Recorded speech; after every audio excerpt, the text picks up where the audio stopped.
నమస్కారం RK news కి స్వాగతం. అసెంబ్లీ వేదికగా చీరాల రైల్వే ఓవర్ బ్రిడ్జ్ సమస్యపై ఎమ్మెల్యే మద్దులూరి మాలకొండయ్య తన గళాన్ని వినిపించారు. గత ప్రభుత్వం చేసిన అన్యాయాన్ని ఎండగడుతూ పట్టణ ప్రజలు ఎదుర్కొంటున్న ట్రాఫిక్ కష్టాలను సభ దృష్టికి తీసుకెళ్లారు.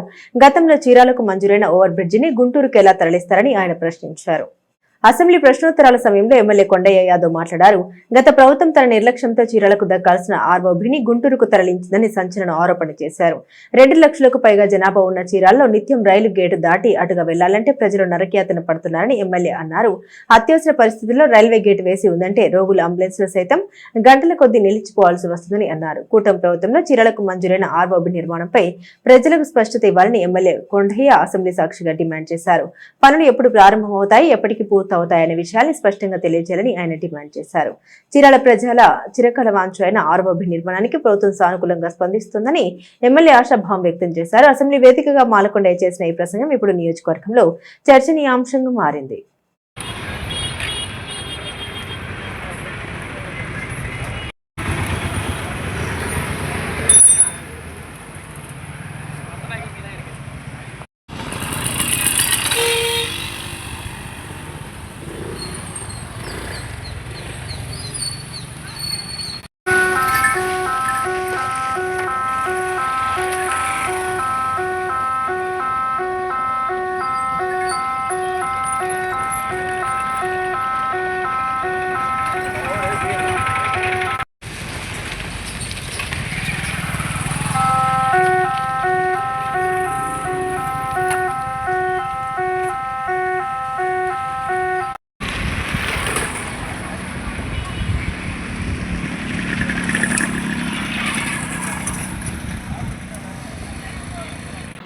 ఎంఎం కొండయ్య గారు. ధన్యవాదాలు అధ్యక్ష. నేను ఒక ఆర్ఓబి గురించి ప్రస్తావన చేయదలుచుకున్నాను.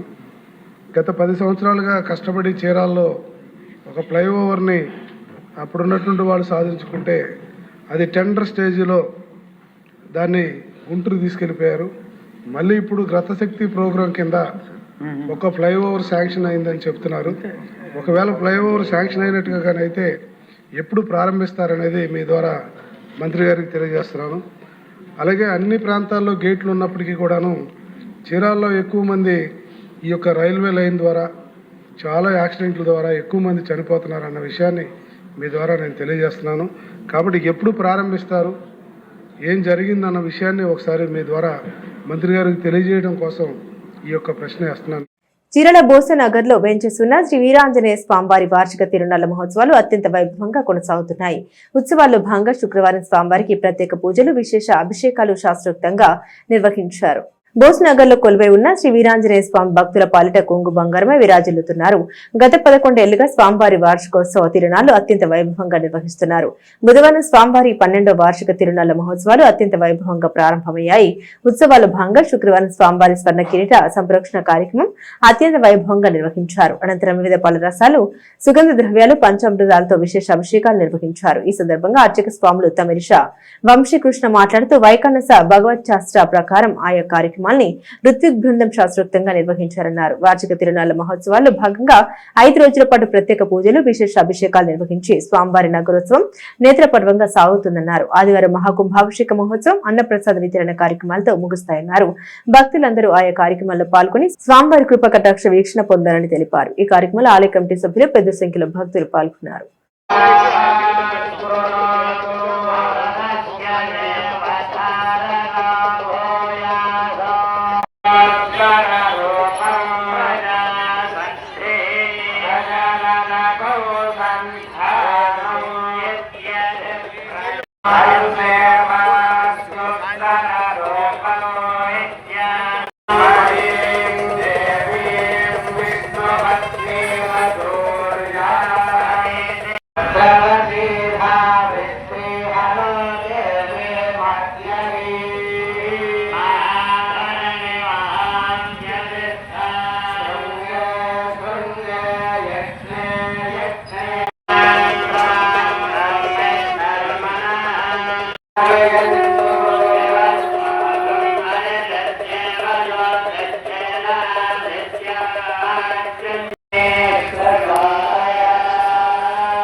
నిత్యం రాజకీయాలు, ప్రభుత్వ కార్యక్రమాలు, నియోజకవర్గ సమస్యలతో గడిపే ప్రజాప్రతినిధుల్ని మంత్రి లోకేష్ ఆనంద ప్రపంచంలో ఉంచారు. మంత్రి నారా లోకేష్ గురువారం రాత్రి ఉండవల్లి నివాసంలో ఇచ్చిన ఆత్మీయ విందుకు బాపట్ల, ఒంగోలు పార్లమెంట్ సెగ్మెంట్ల ప్రజాప్రతినిధులు, కుటుంబ సభ్యులతో హాజరయ్యారు. మంత్రి నారా లోకేష్ ఏర్పాటు చేసిన ఆత్మీయ విందు ఫుల్ జోష్ గా సాగింది. ఈ కలయిక నేతల కుటుంబ సభ్యులు సరదాగా గడిపారు.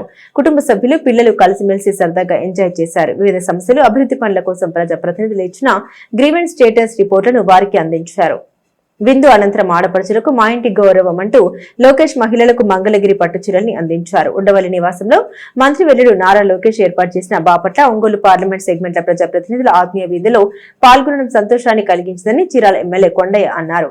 ఆద్యంతం కుటుంబ వేడుకను తలపించేలా సందడిగా సాగిన ఈ ఆత్మీయ విందులో మంత్రులు, ఎంపీలు, ఎమ్మెల్యేలు అనే భేదాలు లేకుండా నారా లోకేష్ ప్రతి నాయకుడిని, వారి కుటుంబ సభ్యుల్ని పేరు పేరున ఆప్యాయంగా పలకరిస్తూ యోగక్షేమాల్ని అడిగి తెలుసుకోవడం ఆనందాన్ని కలిగించిందన్నారు. ప్రతి నిత్యం అధికారిక కార్యక్రమాల్లో ప్రజాసేవలో బిజీగా గడిపే ప్రజాప్రతినిధులకు ఇలా తమ కుటుంబ సభ్యులతో కలిసి ఇటువంటి ఆత్మీయ ఆతిథ్య సమావేశాల్లో పాల్గొనడం మరింత నూతన ఉత్తేజాన్ని కలిగిస్తాయి అనడంలో సందేహం లేదన్నారు. ఈ సందర్భంగా యువ నాయకులు ఆత్మీయ ఆతిథ్య సారథి నారా లోకేష్ కు హృదయపూర్వక అభినందనలు తెలియజేస్తున్నామని ఎమ్మెల్యే కొండయ్య స్పష్టం చేశారు.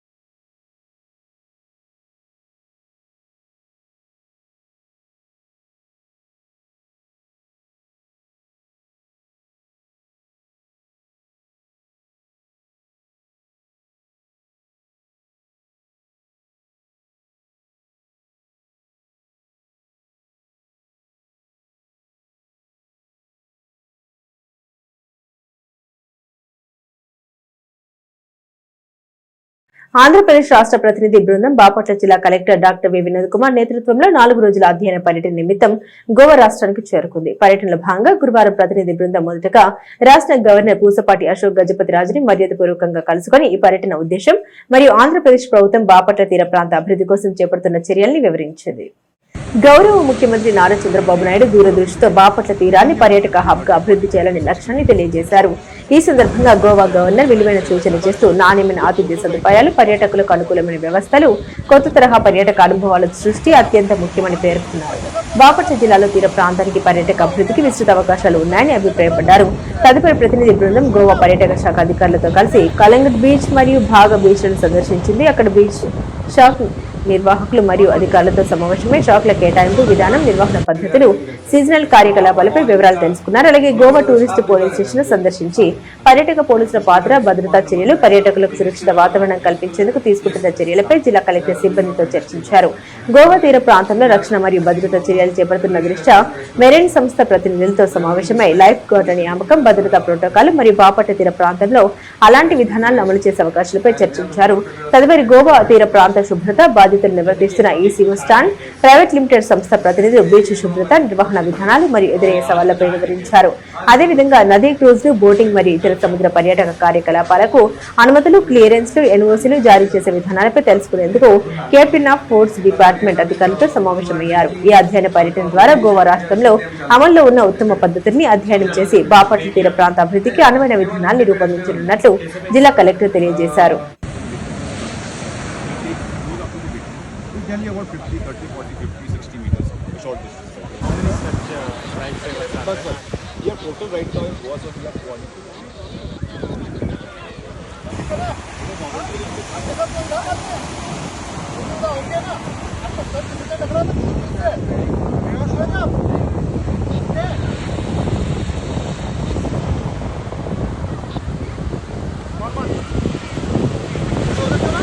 They are having that side as per their point. और इनका हमारे सर स्टाफ डिक्लेयर रहता है उनके साथ ही. अगर डिस्ट्रिक्ट का इस पॉइंट नंबर पे है सर. ये फेस्टिवल यूजफुल है. Yes sir. Yes sir. They are doing a fantastic job sir. Whenever any see they are I think almost every day they are doing some rescue operation. Whoever in distress, police they are sir rescuing. SP tourist and we are looking after the safety and security of the tourist. जैसे कि अभी कुछ आया है case recently no वाली सच में अभी आज कुछ आए थे केस? आज ऐसा कुछ नहीं है। कुछ नहीं। कल क्या हुआ? कल कल मेरा केस कल का case mean those who are drinking alcohol on the beach we have issued them challenge yesterday. So challenge have been issued. पे किया अभी? They paid yesterday only. कैसे पे किया? They are paying cash and they are issuing them challenge like this. चलो तो खाना। अगर वो पिया हुआ है तो वो पैसे कैसे देगा? No, बात करेगा ना? वो सब देता है। Once we are showing them this notice, we are showing them. So also it is there on Google also. So once they satisfied, they pay the amount we are issuing them challenge. कितना किया? 500.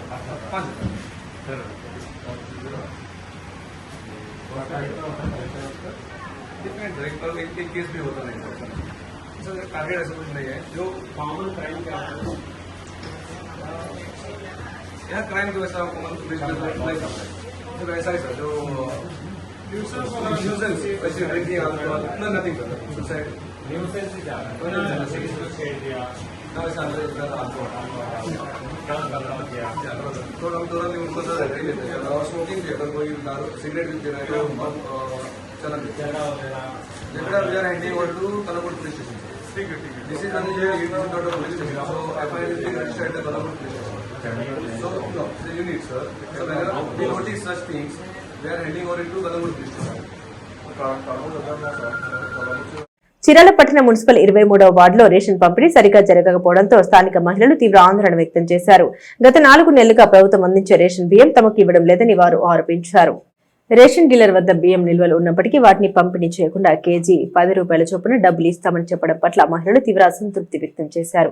ప్రభుత్వం తమకిచ్చిన ration బియ్యం తమకే ఇవ్వాలని ward ప్రజలు డీలర్ను కోరగా బియ్యం లేవని డబ్బులు తీసుకుంటే తీసుకోండి లేదంటే లేదని కఠినంగా సమాధానం ఇచ్చారని మహిళలు తెలిపారు. ఫిబ్రవరి నెల నుండి 23వ వార్డు రేషన్ డీలర్ గా మిలిటరీ శ్రీను అనే వ్యక్తికి బాధ్యతలు అప్పగించారని అయితే ఆయన 25వ వార్డులో నివసిస్తూ తన ఇంటి సమీపంలోని రేషన్ షాపు నడుపుతున్నారని తెలిపారు. దీంతో 23వ వార్డు ప్రజల్ని 25వ వార్డుకు వచ్చి రేషన్ తీసుకోవాలని చెప్పి ఇబ్బందులకు గురి చేస్తున్నారని ఆవేదన చెందారు.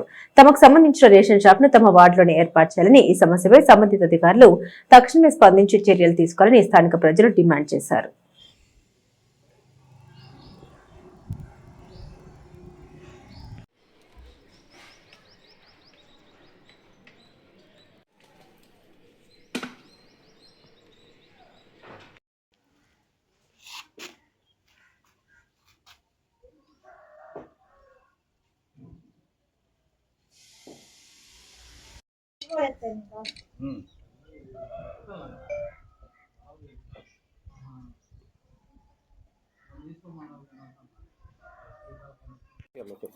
నా పేరు నాగమణి, మాది వైకుంఠపురం 23వ వార్డు అండి. మాకు స్టోర్ 4 మంత్స్ నుంచి ఇవ్వట్లేదు.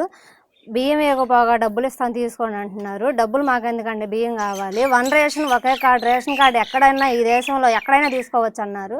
ఆ మాటలు చెప్పే కాడికి మేము ఆ స్టోర్కి వెళ్తే 30, 31, 32 3 స్టోర్లో ఎక్కడికి వెళ్ళినా డబ్బులు తీసుకోమంటున్నారు. బియ్యం ఇవ్వట్లేదండి. మాకు డబ్బులు ఎందుకు, మా బియ్యం మాకు కావాలి. ఈ మాటలు మాకు ఎమ్మెల్యే గారికి కొంచెం చేర్చవలసిందిగా, మా బియ్యం మాకు ఇప్పించవలసిందిగా కోరుచున్నాము. 3వ వార్డులో నివసిస్తున్నాము. 23వ వార్డులో పెట్టాల్సిన స్టోర్ 25లో పెట్టారు. మిలిటరీ శ్రీని అతను పెట్టారు. అక్కడికి వెళ్ళడానికి ఆటోలో మాకు డబ్బులు అవుతున్నాయి. ఫ్రీగా ఇచ్చే బియ్యానికి కూడా మేము డబ్బులు పెట్టుకోవాలంటే మాకు కష్టంగా ఉంటుంది. కాబట్టి మా ఏరియాలో మాకు 150 ఇళ్ళు ఉన్నాయి. అతను మా దగ్గర పెట్టేటట్టు కోరుతున్నాము. మాకు బియ్యం కావాలి, అంతేగాని మాకు డబ్బులు వద్దు. మాకు కావాల్సింది బియ్యం. ప్రధాన సమస్య ఏంది? మెయిన్ మాకు కావాల్సింది బియ్యం. మా స్టోర్ మా దగ్గర ఉండాలి, మా ఏరియాలో ఉండాలి, మా 150 ఇళ్లకు ఉండాలి. అతను ఒక్కళ్ళే ఫైర్ హౌస్ గేట్ 25వ వార్డులో పెట్టినప్పుడు మేము అక్కడికి వెళ్ళలేం కదా, 150 మంది వెళ్ళలేం కదా. అతను ఇక్కడ మా దగ్గర పెట్టాలి స్టోరు. కాబట్టి కోరుచున్నాము. మీకు ఇప్పుడు బియ్యం ఇస్తున్నారా, డబ్బులు ఏమైనా ఇస్తున్నారా? ఏది లేదు, ఏది లేదు. ప్రస్తుతానికి ప్రెసెంట్ ఏది లేదు. డబ్బులు లేవు, బియ్యం లేవు ఈ మంత్. ఏది లేదు. మీకు ఇవ్వాల్సిన స్టోర్ ని ఇవ్వట్లేదా ప్రతి నెల? 4 మంత్స్ నుంచే ఇబ్బంది పెడుతున్నారు. ఆ స్టోర్ అని, ఈ స్టోర్ అని, ఆ స్టోర్ అని డబ్బులు తీసుకోమంటున్నారు. ఒక స్టోర్ అసలు బియ్యమే లేవంటున్నారు. ఎటెళ్ళాలో అర్థం కావట్లా మాకు మట్టికి. సచివాలయంలో కంప్లైంట్ ఇచ్చినా కూడా తీసుకోలేదు, ఎక్కడ కంప్లైంట్ ఇచ్చినా తీసుకోలేదు. కాబట్టి ఈ సమస్యను మీరే తెచ్చాలి. మాది స్టోర్ అయితే బియ్యానికి వెళ్తే బియ్యం లేవు అంటున్నారు. 4 నెలల నుంచి బియ్యం ఇస్తలా, డబ్బులు కావాలంటే తీసుకోమంటున్నారు. మాకు డబ్బులు ఎందుకో, బియ్యమేగా మీరు ఇచ్చేది. ఆ బియ్యం కోసం మేము వెళ్తే మా నోరులు కొట్టుకుంటున్నారు. మాకు బియ్యం అనేది ఇస్తలేదు. ఈ పోయిన నెల కాడ నుంచి ఇంకొక ఆయన ఇచ్చాడు మింట్రసీని అని 30 అదేంది నాకు రావట్లేదు. ఆ షాప్ కాడికి వెళ్తే నాకు ఇచ్చింది 40 బస్తాలేను బియ్యం లేవు, మీరు ఏడా తెచ్చుకోండి అని అన్నారు. ఇంకోటి వారి దగ్గరికి వెళ్తే మా దగ్గర లేవు అన్నారు. ఇంకోటి వారి దగ్గరికి వెళ్తే తాళం వేసి పెట్టారు. మా పరిస్థితి ఏంది అసలు? మాకు బియ్యం ఇస్తారా లేకపోతే మమ్మల్ని మానుకోమంటారా? మా నోర్లు కొట్టుకునేది ఏంటండి మీరు తినేది? మాకు కావాల్సింది బియ్యము. మా బియ్యం కాడ మీరు డబ్బులు ఇచ్చేదేంది? మాకు డబ్బులు లేకగా మేము బియ్యం ఉచితంగా తీసుకుంటుంది. ఇంటింటి తిరిగి ఎన్ని ఇల్లు తిరగాల? మేము పొద్దునెళ్ళి సాయంకాలం కొత్తనాం. 5 రోజులకి ఇచ్చి బియ్యం లేవు అని అంటున్నారు. కడుపు మండిపోతుంది అసలు అని ఇంక అర్థం పెట్టిన అడుగుదాం అనిపిస్తుందండి. మాకు బియ్యం కావాలండి. అది నమస్తే చెప్పమంటున్నావా? అందరికీ నమస్కారం. నేను 23వ వార్డు టీడీపీ ఇన్ఛార్జి. నా పేరు కరుణాకర్ రావు. ఇక్కడ వార్డులో ప్రధాన సమస్య ఈ రేషన్ కార్డులు కొత్తగా ఇచ్చిన మిలిటరీ సేన అనే ఒక అతనికి ఇక్కడ రేషన్ షాప్ ఇచ్చారు. ఆయన ఇక్కడ స్థానికులుగా ఉండే అక్కడ దగ్గరలో ఉండే షాప్కి ఇవ్వకుండా ఇవన్నీ కూడా దూరం షాప్కి ఇచ్చారు. 2 కిలోమీటర్ల పైన వెళ్ళాల్సి వస్తుంది. కాబట్టి ఇక్కడ దగ్గరగా ఒక 10 కుటుంబాల వాళ్ళందరూ కూడా ఈ రేషన్ కోసం చాలా ఇబ్బంది పడుతున్నారు. పక్కనే ఉన్న గేదెల లక్ష్మి అనే షాప్ ఉంది ఇక్కడ మా పక్క రోడ్లోనే. కార్డులన్నీ కూడా అలాట్మెంటు ఆ గేదె లక్ష్మి వారికి అలాట్ చేస్తే అక్కడ తీసుకోవడానికి అవకాశం కల్పించాలని ఈ టీవీ ముఖంగా కూడా నేను తెలియజేస్తున్నాను. కాబట్టి ప్రజలకు మనకి మేలు చేయాలి కానీ మనం ఇబ్బంది పెట్టకూడదు అనేది కూడా అధికారులు, శాసనసభ్యుల వారు వీళ్ళందరూ కూడా ఆలోచించి వాళ్ళ కార్డులన్నీ కూడా దగ్గర ఉన్న షాప్కి ఇవ్వాలని తమకి తెలియజేస్తున్నాను. చీరాల మండలం సాల్మన్ సెంటర్ పంచాయతీ పరిధిలోని బేర్ క్రిస్టియన్ హాస్పిటల్ ఆధ్వర్యంలో నిర్వహించిన మెగా ఉచిత దంత వైద్య శిబిరానికి విశేష స్పందన లభించింది. అమెరికాలో ప్రఖ్యాతిగాంచిన దంత వైద్య బృందం వైద్య పరీక్షలు నిర్వహించారు. దంత సమస్యలను ప్రాథమిక దశలోనే గుర్తించి తీవ్రమైన చిగుళ్ల వ్యాధుల నుండి కాపాడుకోవాలని డాక్టర్ క్యాండీ రౌష్ అన్నారు. ఈ వైద్య శిబిరంలో అమెరికాకు చెందిన ఎండీఎస్ డాక్టర్ క్యాండీ రౌష్, డాక్టర్ జునెట్లు వైద్య సేవల్ని అందించారు. ఈ సందర్భంగా వారు మాట్లాడారు. 2007 నుండి ఇక్కడ నిర్వహించే వైద్య శిబిరంలో పేద ప్రజలకు తమ సేవలను అందించడం ఆనందంగా ఉందన్నారు. అత్యాధునిక పరికరాలతో దంత సమస్యలు ఉన్న వారికి వైద్య సేవలు అందించామన్నారు. అలాగే దంత పరీక్షలు, క్లీనింగ్, పళ్ల నొప్పికి చికిత్స అందించి అవగాహన కల్పించి అవసరమైన వారికి ఉచితంగా మందులు అందజేశామన్నారు. ఈ కార్యక్రమంలో hospital administration executive Chikkala Prakash, doctor Saranya, doctor Jeevan Jyothi, doctor Blessy, doctor K Jiteshwari, వైద్యశాల సిబ్బంది తదితరులు పాల్గొన్నారు.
బేర్ క్రిస్టియన్ హాస్పిటల్ నుంచి మీ అందరికీ శుభాకాంక్షలు తెలియజేస్తున్నాం. మరి ఒక వారం దినాలుగా జరుగుతున్నటువంటి ఉచిత దంత వైద్య శిబిరంకి మరి ఆశేష ప్రజానీకం ఆదిరభిమానులు చూపించి వారి యొక్క సేవల్ని అది మన డాక్టర్ జెర్రీ రౌష్ గారు, క్యాండీ రౌష్ గారు వారి యొక్క సేవల్ని మన చీరాల ప్రజలకు వారు అందిస్తుండగా మరి అనేక మంది గారికి రోజుకి కనీసము 40 నుంచి 60 మంది పేషెంట్స్ దాకా వచ్చి వారి యొక్క దంత సమస్యల నుంచి మరి వారు పూర్తిగా ఆ సమస్యల నుంచి అధిగమించడానికి వారి దంత సమస్యల నుంచి అధిగమించడానికి మరి వీరు ఎంతగానో సహకరించారు. మరి ఇది మన చీరాల వాసులకి మరి వారి 2007 సంవత్సరం నుంచి ఇంతవరకు వారు సేవ చేస్తూనే ఉన్నారు. వారి కేవలం దంత వైద్య సేవ చేయటమే కాకుండా ఇక్కడ భారతదేశంలో ఉన్నటువంటి మన యొక్క చీరాల ప్రాంతానికి సంబంధించినటువంటి దంత వైద్యుల్ని మరి వాళ్ళు ట్రైన్ చేస్తూ ఉన్నారు. వారికి ఉన్నటువంటి జ్ఞానాన్ని పంచుకోవాలని మరి అది మన చీరాల వాస్తవ్యులకి ఎంతో ఉపయోగకరంగా ఉండాలనే ఆశతో వారు చేస్తున్నటువంటి ప్రయత్నాలకి మరి మేము హాస్పిటల్ తరఫున చీరాల వాస్తవ్యుల తరఫున వారికి కూడా మా ధన్యవాదాలు తెలియజేస్తున్నాం. Okay. I'm Dr. Gerald Roush from America, from the state of Georgia. And I've been coming to Bear Christian Hospital since 2007. I don't know how many years that makes. What is that? 19 years? Yes. And it's my pleasure to come to the dental clinic here to help the needy and the poor and the people that we can help with their dental problems. Lately, I've been mentoring most of the local dentists in the nearby areas here that are in dental school or have just graduated, and I'm able to share my knowledge with so many dentists, and that has been a biggest pleasure as working on these patients. This year, I have the special opportunity to bring my wife with me. I've been here for 18 years straight, and she's never came. But today, Dr. Candice Roush, my wife, is here, and she's very much enjoying her time at Bear Christian Hospital. Thank you. Okay. Greetings to everyone here in Chirala. It's a pleasure to be with you live here on TV. We're here at the clinic at Bear Christian Hospital, working on many patients. We had 40 patients today, and we're enjoying spending time with everyone here who's been most hospitable, taking care of us in a wonderful way. So we're glad to do everything we can while we're here, and we look forward to seeing you. Thank you. ప్రాచీన తాళపత్ర గ్రంథాలను కాపాడాలని సనాతన Jeevan trust వ్యవస్థాపకులు doctor G Shashidhar పిలుపునిచ్చారు. బాపట్ల జిల్లా వేటపాలెం మండలం కొత్తపేటలో నిర్వహించిన ప్రెస్ మీట్ లో ఆయన మాట్లాడారు.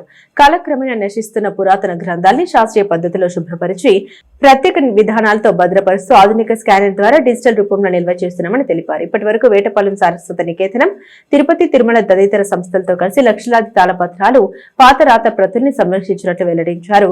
జ్ఞాన భారత మిషన్ లో భాగంగా ఈ కార్యక్రమాన్ని దేశవ్యాప్తంగా విస్తరించనున్నట్లు తెలిపారు. ప్రజల వద్ద ఉన్న పాత తాళపత్రాలు, రాతపత్రులను ఉచితంగా శుభ్రపరిచి డిజిటల్ కాపీలు అందిస్తామని తెలిపారు. భావితరాలకు మన సంస్కృతి, జ్ఞానం చేరాలంటే అందరూ సహకరించాలని ఆయన కోరారు.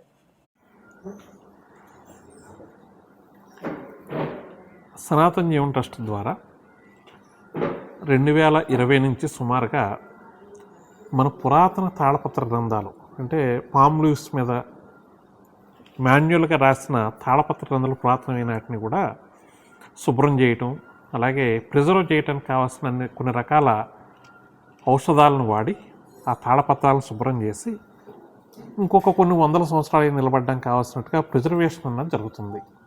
ఇది కేవలం ప్రస్తుతం మనకు అన్ని చోట్ల కూడా అందుబాటులో లేకపోవటం వల్ల ఈ టెక్నాలజీ మన పురాతనమైన దాని ద్వారా మనం చేయటం జరుగుతుంది. అందులో మా దగ్గర కూడా కొన్ని తాళపత్రాలను ఆడటం మొదలుపెట్టాం.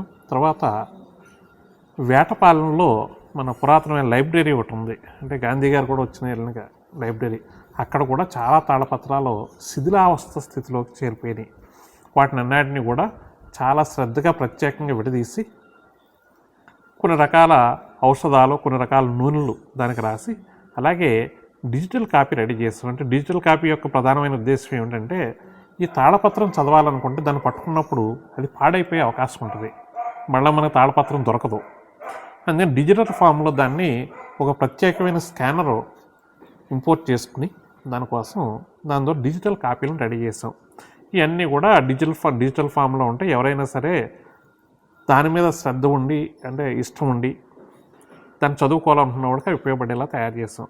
ఈ కార్యక్రమం భారతదేశంలో ఈ 2000 సంవత్సరం నుంచి 2025 మధ్యలో మేము చేసినన్ని డిజిటల్ కాపీలు రిజర్వేషన్ ఉన్నది తాళపత్రాలు ఇప్పటివరకు ఎవరూ చేయలేదు. ఈ మేము చేసే కార్యక్రమాన్ని government of India national magistrates mission వాళ్ళు గుర్తించడం, అలాగే రీసెంట్గా ప్రైమ్ మినిస్టర్ గారు జ్ఞాన భారతి అని చెప్పి ఒక ప్రోగ్రామ్ స్టార్ట్ చేశారు. ఇలాంటి పురాతనంగా ఉన్న రాతప్రతులు కానీ తాళపత్రాలు కానీ ఏమైనా ఎక్కడైనా ఉంటాయి కానీ అవన్నిటిని డిజిటలైజేషన్ చేసి దేశ ప్రజలందరికీ అందుబాటులోకి తీసుకురావాలి, వాటిని జాగ్రత్త పరచాలని చెప్పేసి ఒక ప్రోగ్రామ్ స్టార్ట్ చేశారు. ఈ కార్యక్రమం చేయడానికి కావాల్సిన అర్హత, ఎక్స్పీరియన్స్, డెడికేషన్ ఉన్న వాళ్ళగా మమ్మల్ని గుర్తించడం సనాతన జీవన్ ట్రస్ట్ని. దీని నుంచి MOU చేసుకోవడం జరిగింది. దాని తర్వాత కేరళ నుంచి ఒకళ్ళు వచ్చారు. అయితే తెలుగు రాష్ట్రాల్లో ప్రధానంగా ఇక్కడున్న తాళపత్ర గ్రంథాలు అన్నిటిని కూడా డిజిటలైజేషన్ చేయడానికి గవర్నమెంట్ ఆఫ్ ఇండియా జ్ఞాన భారతి ద్వారా మనకి సహాయ సహకారాలు అందించడం జరుగుతుంది. ఈ రోజున ఈ ప్రెస్ ముఖంగా నేను తెలియజేసేది ఏమంటే, ఇలాంటి అరుదైన కార్యక్రమం ఇంతకుముందు ఎప్పుడూ కూడా ఎక్కడా సరిగ్గా జరగలేదు. మన భారతదేశంలో సనాతనంగా చాలామందికి, అంటే పురాతనంగా చాలామంది ఇళ్లలో తాళపత్ర గ్రంథాలు లేదు, పురాతనమైన రాతప్రతులు కానీ రాగిరేకుల మీద కానీ ఇవన్నీ కూడా రాయబడి ఉన్నాయి. చాలామంది వాటిని భద్రపరచడం సరిగ్గా తెలియక, అంటే దానికి సంబంధించిన టెక్నిక్స్ ఉంటాయి, ఆ టెక్నిక్స్ సరిగ్గా తెలవకపోబట్టి శిథిలం అయిపోతూ ఉన్నాయి. చాలామంది వాటిని వాళ్ళ పురాతనమైన ఆస్తిగా పూజ గదులు పెట్టుకోవటం, లేకపోతే బీరువాలో పెట్టి భద్రపరిచి వదిలేశారు. అన్నీ కూడా క్రమేపీ కొంతకాలం పోతే పనికి రాకుండా పోతాయి. ఇలా ఎవరి దగ్గరైనా ఏమైనా ఉంటే కనుక ఈ తాళపత్ర గ్రంథాలు లేకపోతే పురాతన రాతప్రతులు తీసుకొస్తే వాటిని శుభ్రం చేసి డిజిటలైజేషన్ చేసి, అలాగే ఇంకొంతకాలం దాన్ని వాడు భద్రపరచుకోవడానికి కావాల్సినట్టుగా కెమికల్స్ ద్వారా, అంటే కెమికల్స్ అంటే ఆర్గానిక్ కెమికల్స్ అంటారు. ఇవి అందులో నీమాయిలు, కొన్ని రకాల ఔషధాల నుంచి తయారు చేసిన మూలిక రసాలను అవన్నీ పూయటం జరుగుతుంది. తద్వారా ఇంకొంతకాలం, ఇంకొక 100 సంవత్సరాలైనా దాన్ని కాపాడుకునే అవకాశం కలుగుతుంది. ఎందుకంటే ఈ ప్రిజర్వేషన్ సరిగ్గా జరగకపోబట్టే ఎన్నో కోట్లాది గ్రంథాలను మనం కోల్పోవటం జరిగింది. ఇప్పుడు కూడా కోల్పోతూనే ఉన్నాం. ఇలాగ ఎవరికైనా సరే ఇలాంటి గ్రంథాలు ఉంటాయి కనుక మీకు తెలిసిన వాళ్ళకి ఏమైనా ఉంటాయి, మేము అందరికీ కూడా నిస్వార్థంగా, అంటే అందులో డబ్బులు ఏం తీసుకోవటం ఏమీ లేదు. ఇప్పటివరకు ఎవరి దగ్గర డబ్బులు తీసుకుని చేయలేదు. ఇది కేవలం మన గ్రంథాలను మనం నష్టపోతున్నాం అన్న ఉద్దేశంతో మాత్రమే చేయటం జరిగింది. ఇక ముందు కూడా అలా చేయటానికి మన ఆంధ్రప్రదేశ్, తెలంగాణ, అలాగే తమిళనాడు, కర్ణాటక రాష్ట్రాల్లో, మొత్తం ఈ 4 రాష్ట్రాల్లో మేము మాత్రమే చేయడానికి గవర్నమెంట్ యాక్సెప్ట్ చేస్తుంది. ఎందుకంటే ఇలాంటి అనుభవం కానీ డెడికేషన్ కానీ ఎవరి దగ్గర లేదు. అలాగే ఈ మోడర్న్ సైన్స్ కావాల్సిన మోడర్న్ టెక్నాలజీ ఏదైతే ఉందో అది కూడా మనం అడాప్ట్ చేసుకోవడం జరిగింది. వీటి ద్వారా డిజిటలైజేషన్ జరుగుద్ది. డిజిటలైజేషన్ జరగడం వల్ల ఉపయోగం ఏంటంటే, ఫర్దర్గా మీ వంశంలో ఎవరైనా సరే, లేకపోతే ఎవరైనా దాన్ని చదవాలనుకుంటే కనుక డిజిటల్ కాపీ ప్రపంచంలో ఎక్కడి నుంచైనా చదువుకోగలుగుతారు. అలాగే ఆ తాళపత్రాల్లో ఏముందో తెలుసుకోవాలని ఎవరికైనా కోరుకుంటే కనుక అవన్నీ కూడా ట్రాన్స్లేషన్ చేసి ఇవ్వటం కూడా జరుగుతుంది. అది చాలా కఠినమైన అంశం అది. ఎందుకంటే పురాతనమైన ఆ లిపులు చదివేవాళ్ళు సరిగ్గా లేరు. అలాగే తాళపత్రాల్లో ఈ మధ్యకాలంలో మేము చూసిన తాళపత్రాల్లో ఎంతో కొంత బాగా నష్టపోయి ఉంటున్నాం. ఏదో మొక్కిరిగిపోయి ఉంటుంది, ఎక్కడో ఉంటుంది. అలాగే ఇలా డిజిటలైజేషన్ చేయించుకోవటం వల్ల ఇలాంటి తాళపత్ర గ్రంథం, ఇలాంటి గ్రంథం ఎవరైనా రాసి ఉంటే కనుక ఎక్కడైనా దీన్ని మ్యాచ్ చేసుకుని వాళ్ళు మ్యాచ్ చేసుకోవడం ద్వారా పరిపూర్ణమైన కంప్లీట్ బుక్ని మనం గ్రంథాన్ని సంపాదించుకునే అవకాశం ఉంటుంది. ప్రధానంగా మనం ఏపీలోనే చేసామండి. బయట ఎవరైనా ఉంటే కనుక మన దగ్గరికి పట్టుకొచ్చి ఇస్తున్నారు, చేసి ఇచ్చేస్తున్నాం. మళ్ళీ ప్రస్తుతం తిరుపతిలో చేస్తున్నాం, చీరాల్లో చేస్తున్నాం. అలాగే ఎక్కువ గ్రంథాలు ఎవరి దగ్గర ఉంటాయి కనుక అక్కడికే మనం మనుషులు, ఎక్విప్మెంట్ పంపి చేస్తున్నామండి. దానికి కూడా ఈ ఖర్చు కూడా అంతా మనమే పెట్టుకుంటున్నాం ప్రస్తుతానికి. తొందరలో గవర్నమెంట్ ఆఫ్ ఇండియా దానికి ఫైనాన్షియల్గా కూడా కొంత సపోర్ట్ చేస్తానని చెప్పి ఉంది. ఎందుకంటే ఇప్పటికీ మనం ఖర్చు పెట్టింది కొన్ని కోట్ల రూపాయలు ఖర్చు పెట్టాం దానికోసం. ఇది మనకి ఏ పేరు ప్రతిష్టలో తెచ్చేది కాదు. కేవలం మన సనాతనంగా వచ్చిన ఏదైతే కల్చర్ ఉందో అవన్నీ కూడా గ్రంథస్థం చేయబడి నష్టపోయాం మనం. దాన్ని రక్షించాలన్న ఉద్దేశంతో మాత్రమే చేయటం జరుగుతుంది. దీన్ని ఎంతోమంది పెద్దలు కూడా గుర్తించారు. దాన్ని గుర్తించిన వాళ్ళు చంద్రచూడ్ గారు ఒక ఆయన చీఫ్ జస్టిస్గా ఉన్నప్పుడు కూడా మన తాళపత్ర గ్రంథాలు డిజిటలైజేషన్ చేయటం విధానాన్ని చూడడానికి 2 సార్లు వచ్చారు ఆయన చీఫ్ జస్టిస్గా ఉన్నప్పుడు కూడా. ఇప్పుడు ఉన్న వాళ్ళు కూడా చాలామంది గుర్తించారు దాన్ని. బాపట్ల జిల్లా చీరాల మండలం కొత్తపాలెంలో హృదయ విదారక ఘటన చోటు చేసుకుంది. ఇంటి సమీపంలో ఆడుకుంటున్న 2 ఏళ్ల చిన్నారి కొమరగిరి సాయి దుర్గను టాటా ఏసీ వాహనం ఢీకొనడంతో ఆమె అక్కడికక్కడే మృతి చెందింది. గ్రామానికి వ్యవసాయ కూలీలను దించేందుకు వస్తున్న టాటా ఏసీ వాహనం అదుపు తప్పి చిన్నారిని ఢీకొట్టినట్లు స్థానికులు తెలిపారు. ఈ ఘటనతో గ్రామంలో విషాద ఛాయలు నెలకొన్నాయి. చిన్నారి మృతితో కుటుంబ సభ్యులు, బంధువులు కన్నీరు మున్నీరుగా విలపిస్తున్నారు. సమాచారం అందుకున్న పోలీసులు సంఘటనా స్థలానికి చేరుకుని ఘటనపై దర్యాప్తు చేపట్టారు.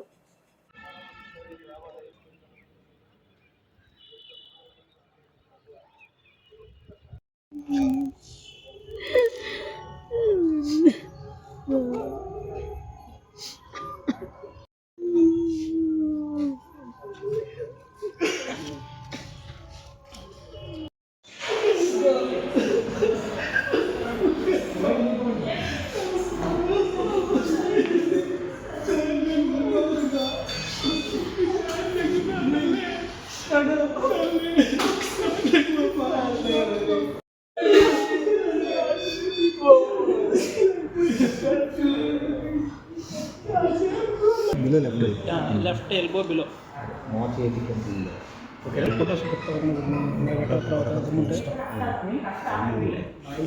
కెమెరా బాగుంది.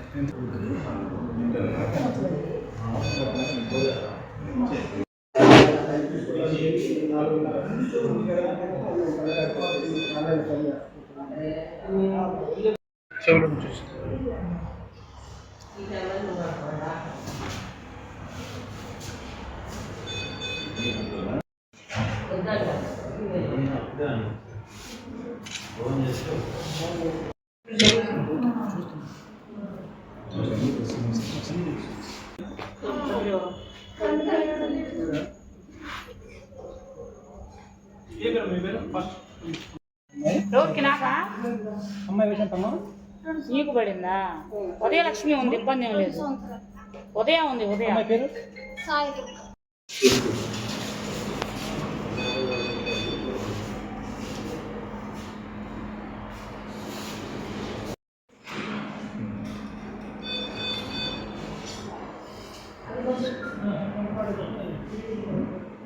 ఆర్కే న్యూస్ సమాప్తం. మరో బులెటిన్తో మళ్ళీ కలుద్దాం.